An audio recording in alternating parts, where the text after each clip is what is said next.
A key thing I learned from my secondary research was that a good way to represent this group was using the stereotypes from Dick Headbridge, who said in 1988 were often used in the media as youth as trouble and fun.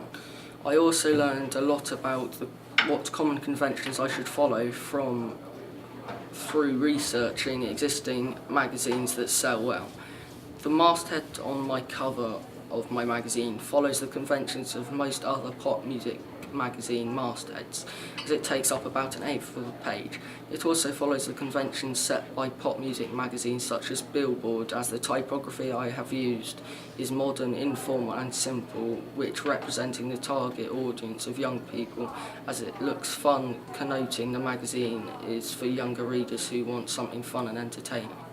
I called my magazine Poppers to connote it would represent the youth people in the target audience by conforming to the stereotypes Headbridge labelled as trouble and fun, because it is an extension of the word pop, which connotes pop, but also has a drug reference which connotes trouble, rule breaking, partying and rebellion.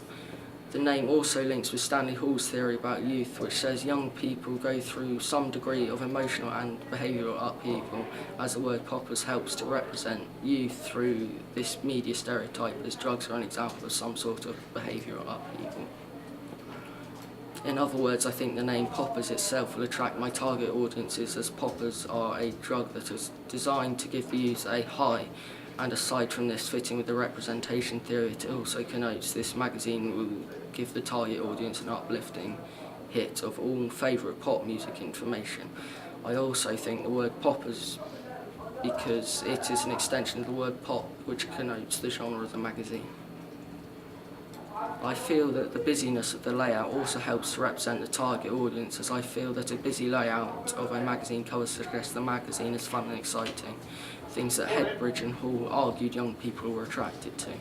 Also, when looking at the layout of the cover, you can see that I followed some codes and conventions of other professional pop music magazines, such as a busy layout, but also drew creative ideas from the layout conventions of hip-hop and indie magazines in order to, as Bentley said in 1998, create the new by rearranging the old.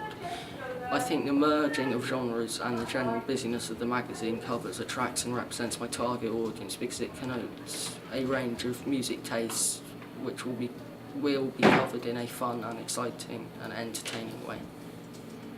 The colour palette I used breaks pop magazine colour palette convention, but also follows conventions of indie magazines, because I have used a small colour palette. I have carefully thought out my colour palette to represent the target audience as trouble and fun by using blue, yellow, white and red. I originally chose to use a sky blue background for the cover, however I decided to change this to use a blue sky as a background, as I felt that this would be more effective because it looked visually interesting. I chose to keep the blue theme because it connotes many different things, such as depression and moodiness, which links to Hall's stereotypes of youth, whilst also connoting the product is cool and has been designed with a male target audience in mind, as blue is stereotypically a colour males like. I used yellow on my colour because I think yellow and blue work well together to connote happiness, as they remind the target audience of long hot summer days.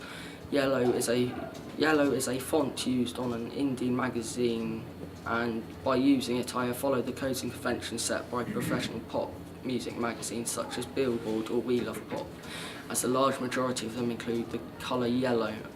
I think the colour yellow is popular with magazines for a youth market because it connotes happiness and energy, which strongly relates to fun, and as Headbridge said, youth is fun, suggesting that young people are all about fun and will therefore be attracted to this colour.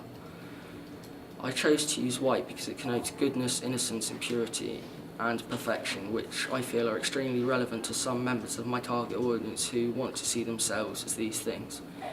I chose to use the colour red as it connotes passion, love, sex, energy and heated emotions and violence, which are all things young people of both genders will be drawn to. As Stanley Hall said in 1904, young people seek excitement through extreme behaviour, and if excitement cannot be found in intellectual forms, they will seek it through sex, drink and drugs. Overall, I feel I have worked hard to attract my target audience through my colour palette, and I think I have chosen colours that are bright and eye-catching and work to represent the audience as trouble and fun. I break pop music magazine conventions with my main image because it is not a bright studio shot like you normally see on magazines like Billboard, We Love Pop and Top of the Pops. It is a medium close-up of a female artist posing in an outdoor location.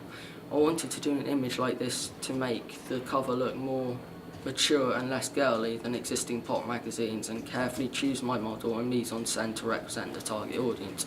My model represents the target audience because she is 17, making her a similar age to the audience. Is white, wearing clothes they can afford, connoting she is just like them and that the magazine will represent them. She represents female readers who can relate to her, idolise her, but also represents males because she is posed slightly provocatively, which fits Laura Mulvey's 1975 theory that women can be used as erotic objects for desire to attract men to the product. But she's not totally fitting to Mulvey's stereotype because her clothes and pose are not too overly sexualised. I have done this not to put off female readers. The final way in which I ever tried to attract the primary or target audience to my magazine is through the stories which I have chosen to use on the cover. I feel that the stories that I have chosen to include on the cover would appeal to the primary target audience, as I've included a range of teasers about artists and events extremely popular with my target audience. For example, artists such as Sam Smith and Ed Sheeran are popular at the moment with my primary target audience, and I have included their names to show that the magazine is for people who like this style of music and these stars. The typography style that I've used for my stories breaks pop music magazine conventions because it is more masculine and mature than girly and childish. I made this choice to use a more grown-up font at the same time is still modern, fun and an exciting way to represent my target audience and not to put off male readers. The layout of my contents page follows the codes and conventions I had seen in Billboard magazine because I chose to include a chart list, a list of stories with page numbers, some images and the word content in a way that make the layout look fun and exciting but not too over the top and childish like layouts I saw in Top of the Pops and We Love Pop. I designed the layout in this way to attract and represent my primary target audience, and I think it works because it is not too girly or immature for older teens and male readers. The colour palette follows the colour palette I used on my cover. This follows conventions of existing magazines as they usually keep the colour the same on the cover and the contents page. I have talked about what colours connote and how they represent and attract the target audience already, so I won't repeat myself here as the connotations have not changed. I did, however, introduce one colour on my contents page that was not on my cover, and that colour is grey. I introduced it because I did not want too much white space, and I chose it because it is quite a neutral colour that still represents the target audience because it can be linked to the depressed stereotype of youth that Hall wrote about. I feel that the images that I've used on my content page will attract my target audience because, like the cover image, I have used images of people that they can relate to because of the model's age, gender, race, social grade and the fashions that they are wearing.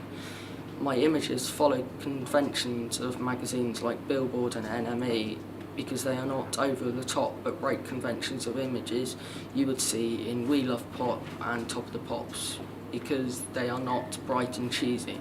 Also, We Love Pop and Top of the Pops usually use a lot of images that make the layout look messy, and I haven't done this because I think it would put off male audiences and other teens.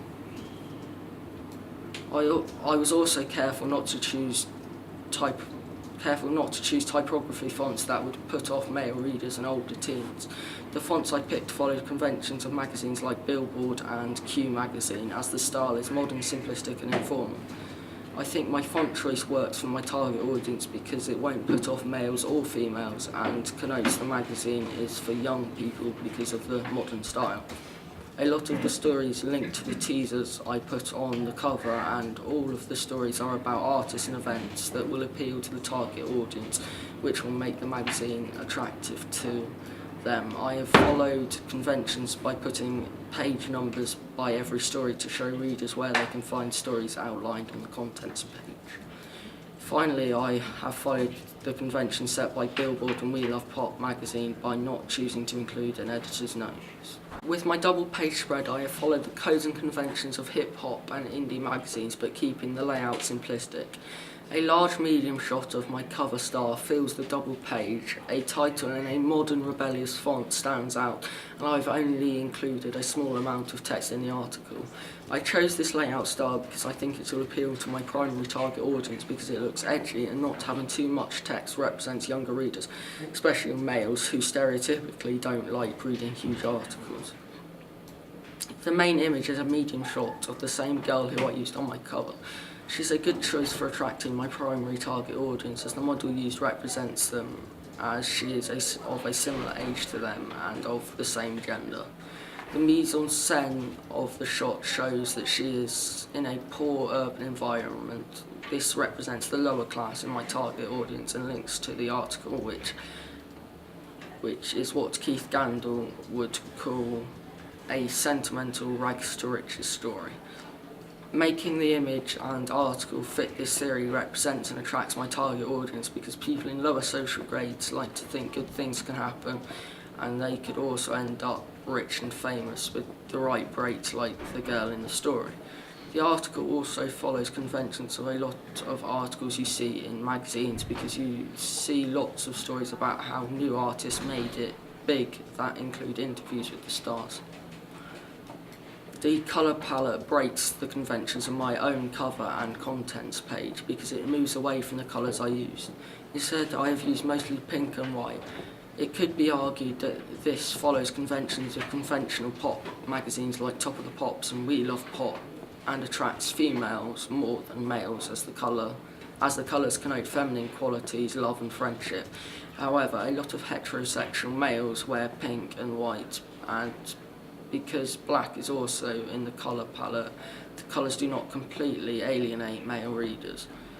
The other reason why heterosexual male readers are not alienated is that the pink makes the female in the image seem more feminine and vulnerable, which makes her more sexually desirable, but which fits Laura Mulvey's theory that women can be used as erotic objects for desire to attract male readers. On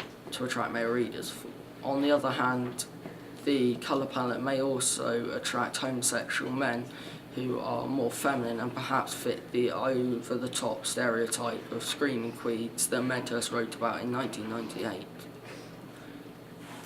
What is interesting about youth culture today is that young people, thanks to modern technology like e-media and social networking sites, get to have more input into shaping their own culture and identity, because Toby Miller said in 2006, by looking at how culture is used and transformed by social groups, cultural studies see people not simply as consumers, but as potential producers of new social values and cultural language. This basically states that in today's society, anyone who consumes the media can also be a producer of it, and this does not just apply to my audience, it also applies to me, because thanks to technology I was able to become a producer of professional looking media text.